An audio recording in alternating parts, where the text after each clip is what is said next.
کیا آپ جانتے ہیں کہ سائنسدانوں کا ماننا ہے کہ یہ پوری کائنات ایک چھوٹے سے نقطے سے وجود میں آئی، وہ لمحہ جسے ہم کہتے ہیں بگ بینگ۔ لیکن اصل سوال یہ ہے، یہ دھماکہ ہوا کیسے اور اس کے پیچھے طاقت کس کی تھی؟ تقریباً 13.8 ارب سال پہلے کائنات ایک انتہائی چھوٹے اور گرم نقطے میں سمٹی ہوئی تھی۔ اچانک ایک عظیم الشان دھماکہ ہوا جسے سائنس بگ بینگ کہتی ہے۔ اس دھماکے سے وقت، اسپیس اور میٹر سب وجود میں آئے۔ آج ہم جیسے کہکشائیں، سیارے اور ستارے دیکھتے ہیں، وہ سب اسی لمحے کی پیداوار ہے۔ لیکن ایک بڑی الجھن یہ ہے کہ دھماکے سے پہلے کیا تھا؟ سائنس اب تک اس سوال کا جواب نہیں دے پائی۔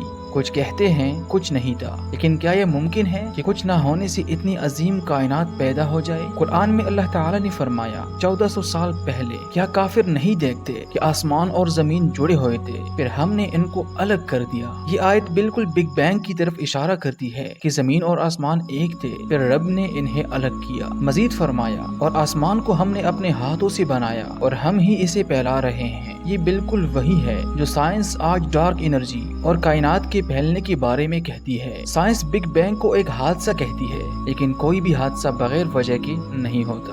بگ بینگ کے پیچھے وہی طاقت ہے جو سب کچھ پیدا کرنے والی ہے، اللہ رب العالمین۔ کائنات کی یہ ابتدا دراصل خالق کی عظمت کی سب سے بڑی دلیل ہے۔ بگ بینگ ہمیں بتاتا ہے کہ کائنات حادثہ نہیں بلکہ منصوبہ ہے۔ سوال یہ ہے کہ اگر خالق نے اتنی عظیم کائنات ایک لمحے میں پیدا کر دی تو ہمارے لیے اس پر یقین کرنا کیوں مشکل ہے؟